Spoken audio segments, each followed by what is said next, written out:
It's interesting because I think no matter how you frame the sorts of presentations that we're going to hear from this morning, a lot of the themes, I would guess, would be common. So many of the issues that we've just heard as they relate to Singapore, of course, are not unfamiliar to us in London. But I'm going to try and take it perhaps from a slightly different angle during the next few minutes. I think the key thing to say about London is it is a city that is growing. It is growing hugely. If you look at the chart on the left there, the red bars show the population in the London area from 2007 up to projected to 2031. And the yellow bars show the employment. So actually, not only is it a growing city in terms of people living here, but it's also a growing city in terms of its economy and people working here. And that, of course, is even with the current economic challenges that many of us face around the world. The interesting thing is the second largest city in the UK is Birmingham.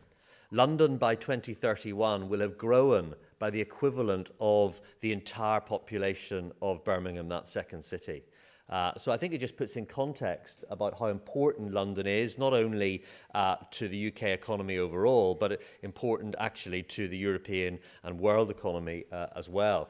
The chart on the right shows the increase in demand just on the underground. It is interesting that even in the financial crisis, there was only really a very small dip in ridership on the underground network for a short period of time immediately after the initial economic crisis, but that has recovered very quickly. And numbers indeed across the whole of transport for London continue to grow. So on the bus network, we're carrying well over 6.5 million passenger journeys every day. On the underground, it's over 4 million every day. Actually, we broke that record just before Christmas in our busiest week ever in the Underground's history. On the Docklands Light Railway, up about 9% year on year.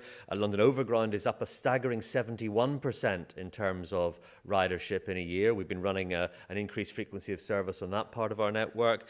Even our small but perfectly formed trams network in South London and Croydon area is up by 2%. So growth continues across all of transport for London. It's no surprise when you see the increase in population that the city is going through. So I suppose our challenge, and it really is a pan-TfL challenge, is how we keep London moving while we rebuild the underground system, because we do have to rebuild it. Some of our technology dates back to significant days gone by. We actually still have an old-fashioned signal cabin on part of our Circle line, which is much older than Singapore's Circle line, part of our Circle line at Edgware Road that was built in 1926. And it's still operating today. So anyone who's in any doubt about the importance of investing in London's transport network should always have that fact in their mind. But, you know, the challenge of rebuilding is great when you just look at those increased passenger numbers, because London can't stop. Londoners won't wait to make their journey in 5 years' time. And there is an inevitability of disruption that you get given the scale of our rebuilding programme. And I'll come on to talk about some of the details of that rebuilding programme shortly. But it is an increasing challenge we get, because even at weekends, ridership on the tube network on a Saturday is now what it used to be on a weekday only 5 or 6 years ago. That's how quickly the numbers have grown. And Sundays, of course, are increasing as well. So the traditional route that we've taken of weekend closures and shutdowns is becoming in itself more of a challenge for us. But the keeping London moving bit is really a challenge for everyone else in Transport for London. So how do people get around this work that we're doing, and how do we keep the city moving? So we'll talk about this. So we are focusing on 4 key strategic areas. First of all, what it is about customer, it's about our passengers. We seek to provide high standards of customer care. That will often be through our people. We have a huge number of people working for the Underground in particular, and we do have, which is different to some metro systems, we do have a large number of staff on our stations. So that customer care will often, of course, be provided directly by those people, but increasingly too, taking advantage of course, and using new technology.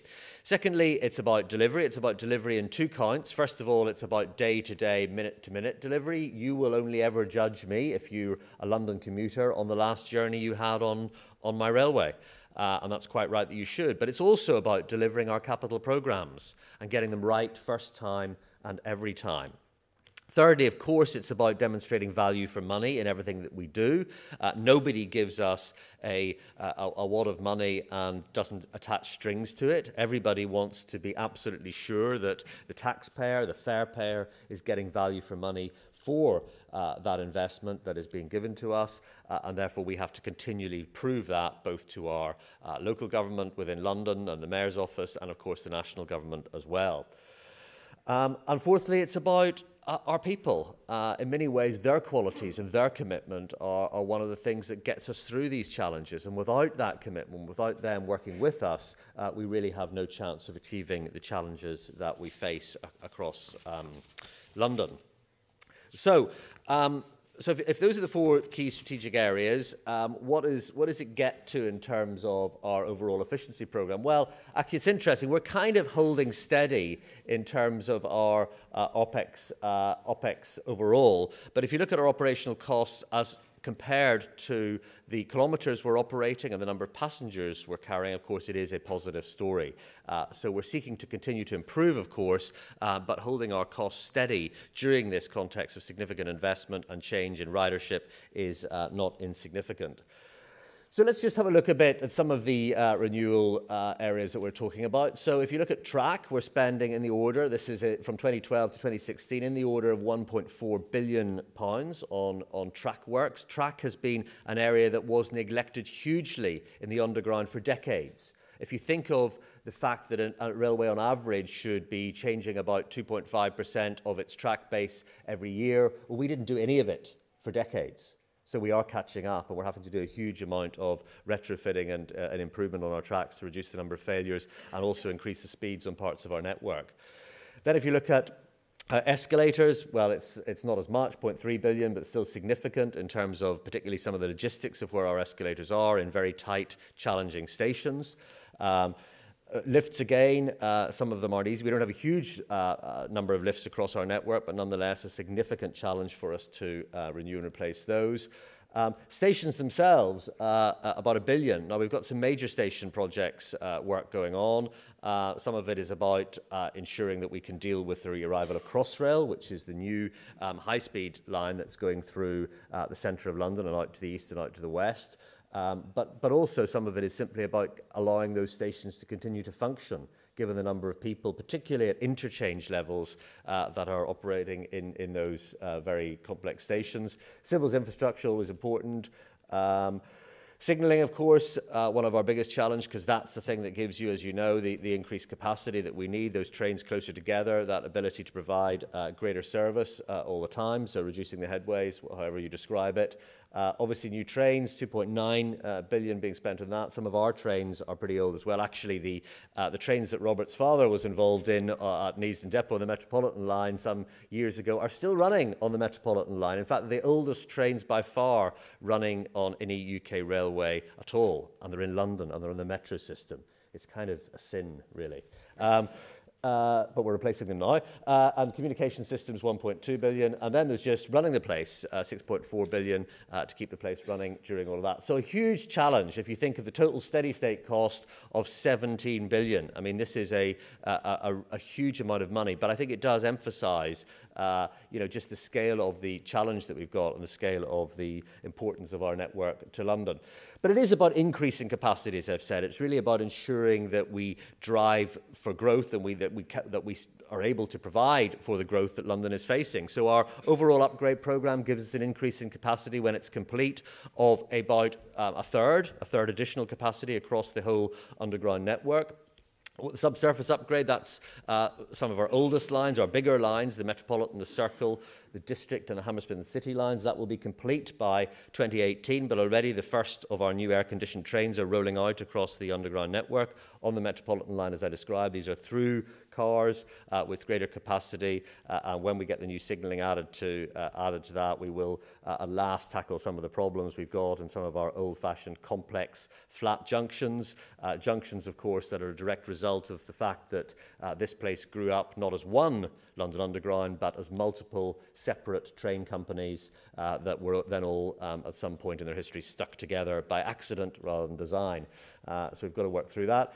Major congestion relief is the second one there. I mean, we do now face a daily challenge of closing stations during the peak hours to prevent people coming in, because we just can't cope with the volumes of people. And some of them are new stations that are emerging with this challenge. Some of them we've had for a while, like Victoria, where we have a plan to upgrade.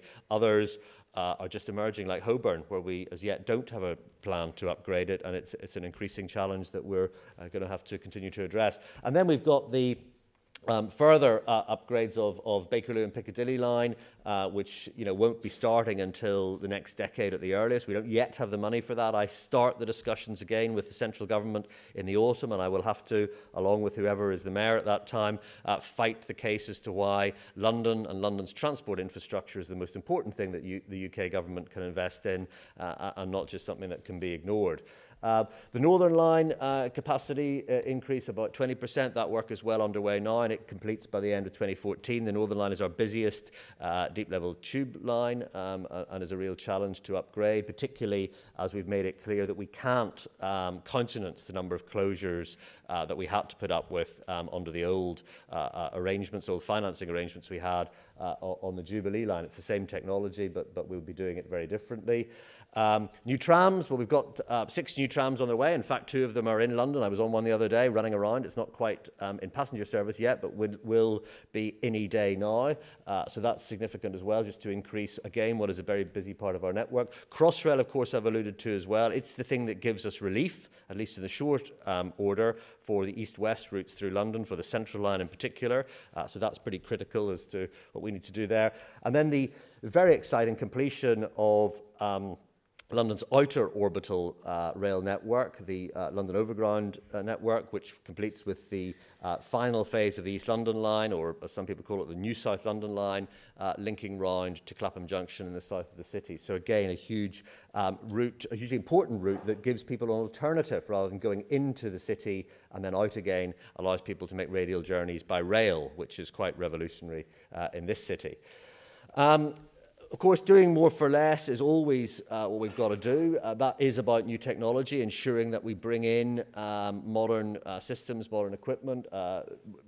Ticketing is going to continue to have revolutions going forward.